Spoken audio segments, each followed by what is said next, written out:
আসসালামু আলাইকুম। লুঙ্গি খুলে ধর্ম চেক করার মতো ছেলে মেয়েদের মোবাইল চেক করা হচ্ছে, এমনটাই মন্তব্য করেছেন এবং ফেসবুকে স্ট্যাটাস দিয়েছেন জনপ্রিয় বিশিষ্ট চলচ্চিত্র নির্মাতা ও নাট্য নির্মাতা মোস্তফা সরওয়ার ফারুকী। যুগান্তর একটি রিপোর্ট করেছে, তার ফেসবুক পোস্ট অনুসারে চলমান কোটা সংস্কার আন্দোলনকে ঘিরে অনেক তারকারাই ফেসবুকে পোস্ট করেছেন। কেউ সরাসরি শিক্ষার্থীদের পক্ষ নিয়ে লিখেছেন, কেউ আন্দোলন বন্ধ করার অনুরোধ জানিয়েছেন। তারকাদের মধ্যে যারা সামাজিক যোগাযোগ মাধ্যমে লিখেছেন তাদের মধ্যে অন্যতম জনপ্রিয় নির্মাতা মোস্তফা সরওয়ার ফারুকী। শিক্ষার্থীদের পাশে দাঁড়িয়ে বিভিন্ন সময়ে নিজের মতামত সামাজিক যোগাযোগ মাধ্যমে তুলে ধরেছেন তিনি। 1971 সালে লুঙ্গি খুলে চেক করা হতো ধর্ম, সে কোন ধর্মের অনুসারী। আর 2024 সালে এসে ছাত্রছাত্রীদের মোবাইল ঠিক সেইভাবেই চেক করা হচ্ছে। তারই ধারাবাহিকতায় শনিবার গতকাল বিকালে দেশের চলমান উদ্ভূত পরিস্থিতি নিয়ে আবারও একটি স্ট্যাটাস দিয়েছেন তিনি, যেখানে সঙ্গীত শিল্পী অর্ণবের আঁকা দুটি ছবি ফেসবুকে শেয়ার করে তিনি লিখেন, মানুষের ক্ষোভের ভাষা পাঠ করেন। গায়ক শিল্পী অর্ণবের আঁকা এই দুইটা ছবি আর সাথের কোলাজকে বানিয়েছে জানতে পারিনি, সেই ক্ষোভেরই একটা ছোট্ট উদাহরণ। এরকম আরো বহু মানুষকে দেখেছি যারা বিএনপি করে না, অনেকে আছে কোনো দলই করে না, কেউ কেউ traditionally soft to Awami League, সবাই প্রচন্ড ক্ষুব্ধ। এমনটাই তিনি স্ট্যাটাসে লিখেছেন, ফেসবুক স্ট্যাটাসে মোস্তফা সরওয়ার ফারুকী।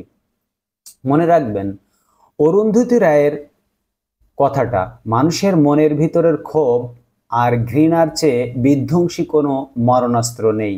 কথাটা 100% সত্য। কারণ মানুষের ক্ষোভ যখন উগরে যায় তখন তার সামনে আর পৃথিবীর কোনো মরণাস্ত্র থাকে না। ফেসবুক পোস্টে তিনি আরো বলেন, কোথায় ছাত্র কিশোর শিশু হত্যাকারীদের বিচার দেখার কথা, সেখানে আমাদের প্রতিদিন ঘুম থেকে উঠে শুনতে হচ্ছে উদ্ভট সব কাহিনী। এইসব আজব শাক পাবলিক রিলেশনস দিয়ে কি লাশের মিছিল ঢাকা যাবে? গেছে কোনো কালে, তিনি প্রশ্ন করেছেন, গেছে কোনো কালে ঢাকা যাবে কি? সারা দুনিয়ার মিডিয়া কি বলছে দেখেন, এমনকি পাশের দেশ ভারত, তারা কি বলছে, তাদের মিডিয়া কে বলছে সেটাও একটু দেখেন। আইন শৃঙ্খলা বাহিনীর কর্মকাণ্ডে প্রশ্ন তুলে নির্মাতা মোস্তফা সরওয়ার ফারুকী বলেন, এখন শুনছি লুঙ্গি খুলে ধর্ম চেক করার মতো ছেলে মেয়েদের মোবাইল চেক করা হচ্ছে, রাস্তাঘাটে, বাসে, যেখানে সেখানে। রাতের বেলা বাচ্চাদের ধরে নিয়ে যাওয়া হচ্ছে ইচ্ছা মতো। এটা কি কোনো অধিকৃত ভূমি নাকি স্বাধীন দেশ? কয় প্রজন্মের মন বিষিয়ে তুলছেন এটা কি বুঝতে পারছেন? মানুষ কখন টিপিং পয়েন্টে পৌঁছে যায় জানেন তো? এর আগে কোটা আন্দোলনে নিহত ফারহানা ফায়াজের ছবি ফেসবুকে শেয়ার করে ফারুকী লেখেন, রাষ্ট্র কার, কার জন্য?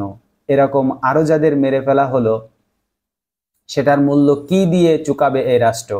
শুধু কোটা সংস্কার কি, নাকি দরকার রাষ্ট্রেরই সংস্কার? যেন আর কোনো মাকে এটা লিখতে না হয়, যেন বারবার এরকম পথে না নামতে হয় আমাদের ভবিষ্যতের কাণ্ডারীদের। যেন সরকার, বিচার বিভাগ, পুলিশ সবাই থাকে জবাবদিহিতার আওতায়। আর কে তুমি, কাকে করছো গুলি ভাই, কার জন্যে? সুন্দর লেগেছে ওনার যে পোস্টে, অসাধারণ একটা পোস্ট করেছেন ফেসবুকে। লাস্টের কথাটা, কে তুমি, কাকে করছো গুলি ভাই, কার জন্যে? যারা গুলি করছেন আপনাদের তো ছেলে মেয়ে, সংসার, পরিবার পরিজন, আত্মীয় স্বজন সবই আছে, আপনারা কেন আর একটা মায়ের বুক খালি করছেন? এটা না করলেও পারেন। তো মোস্তফা সরওয়ার ফারুকী এই সুন্দর একটি স্ট্যাটাস দিয়েছেন ছাত্রদের পক্ষে এবং উনি বলেছেন যে রাষ্ট্রটাই আসলে সংস্কার করা উচিত। আপনারা কি মনে করেন? আপনারা কমেন্ট বক্সে জানাবেন। এবং বিদেশে যে প্রবাসী ভাইরা থাকেন, খবর পেতে আমাদের চ্যানেলটিকে সাবস্ক্রাইব করে রাখতে পারেন এবং আপনারা শেয়ার করে দিন, অন্তত একটা লাইক দিন। যেহেতু ফেসবুক নাই, শেয়ার করতে পারছেন না, অন্তত একটা লাইক দিন এবং পরবর্তী ভিডিওর জন্য অপেক্ষা করুন। দেখা হবে পরবর্তী ভিডিওটিতে। আল্লাহ হাফেজ।